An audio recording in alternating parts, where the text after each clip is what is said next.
আপনারা হয়তো আগে বাটা মাছের ঝোল বা ঝাল বানিয়েছেন, কিন্তু আমার এই পদ্ধতিতে একবার টমেটো বাটার ঝালটা বানিয়ে দেখুন। খেতে যেমন মজাদার, বানানো একেবারে সহজ। তো চলুন রেসিপিটা একবার দেখে নেওয়া যাক। রেসিপিটা বানানোর জন্য আমি নিয়েছি বাটা মাছ আর টমেটো। প্রথমে এই বাটা মাছ আর টমেটো আমি মাছগুলোকে ভালো ধুয়ে পরিষ্কার করে নিয়েছি। আর এই রেসিপিটা করার জন্য মাছগুলোর মধ্যে আমি এবার একটু নুন হলুদ মাখিয়ে নেব। আমি নুন হলুদ দিয়ে দিলাম, দিয়ে এবার আমি কড়াই গরম বসিয়ে দিয়েছি। কড়াইও গরম হয়ে গেছে, এবার আমি তেল দিয়ে দেব। তেলটা গরম হওয়া পর্যন্ত অপেক্ষা করব। তেলটা গরম হলেই মাছগুলোর মধ্যে নুন হলুদ মাখিয়ে আমি একে একে মাছগুলোকে ভেজে নেব। আমার নুন হলুদ দিয়েই দিয়েছি, দেখুন।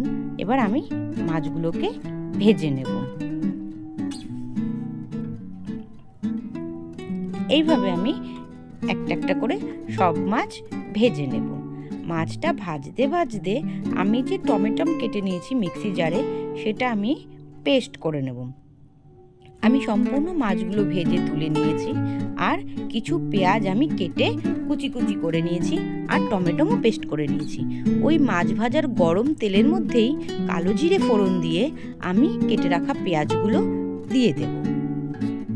এবার এই পেঁয়াজগুলোকে ভালো করে নাড়াচাড়া করে আমি একটু ভেজে নেব। হালকা ভাজা হয়ে গেলে, বেশি ভাজবো না, তবে টেস্ট হয় না বেশি ভাজলে। একটু হালকা ভেজে নিয়েই আমি যে পেস্ট করে রেখেছিলাম টমেটো, সেই টমেটোগুলো দিয়ে দেব। দিয়ে ভালো করে নাড়াচাড়া করে আমি মিশিয়ে নেব, যাতে তেলের গন্ধটা ছেড়ে যায় এবং টমেটোটাও ভালো করে ভাজা হয়। আমি ভালো করে নাড়াচাড়া করে তেল আর টমেটো পেঁয়াজের সাথে মিশিয়ে নিয়েছি। এবার একে একে আমি একটা মশলা দেব। দেখো, আমি দিয়েছি সামান্য আদা বাটা। আমি আদা পেস্ট করে রেখেছিলাম, 1 চামচ দিয়ে দিলাম। দিলাম লঙ্কার গুঁড়ো, আর দেব সামান্য একটু জিরের গুঁড়ো, হলুদ আর নুন।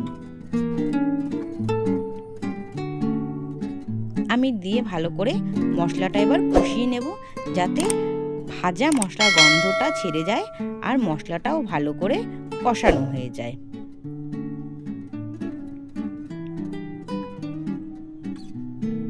জিরের গুঁড়োটা আমি পরে দিয়েছি, কারণ যাতে ভাজা মশলার ওই টমেটোমের গন্ধটা যাতে হালকা হয়ে যায়, তার জন্য। দেখো, মশলাটা আমার কষানো হয়ে গেছে, মশলার গা থেকে একটা তেল ছেড়ে দিয়েছে। এবার আমি সামান্য পরিমাণ জল দেব। যেহেতু এটা মাখা মাখা রেসিপি, তাই জলটা আমি বেশি দেব না। এই জলটা ফুটে ওঠা অবধি অপেক্ষা করতে হবে, তাই আমি কিছুক্ষণ অপেক্ষা করব এই ঝোলটা ফুটে ওঠা অবধি। ঝোল আমার ফুটে গেছে, এবার একে একে আমি ভাজা মাছগুলো দিয়ে দেব।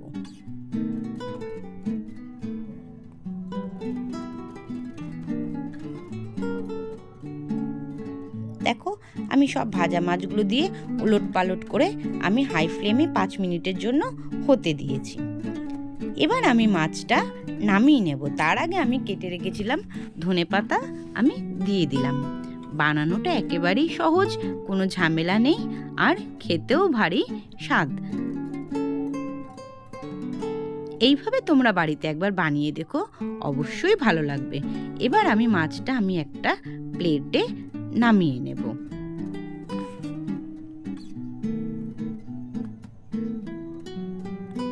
দেখো, আমি একটা প্লেটের মধ্যে মাছটা নামিয়ে নিয়েছি।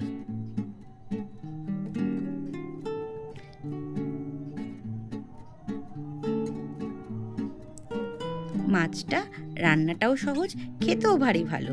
যারা এখনও আমার চ্যানেলটা সাবস্ক্রাইব করোনি, সাবস্ক্রাইব তো করেই নেবে।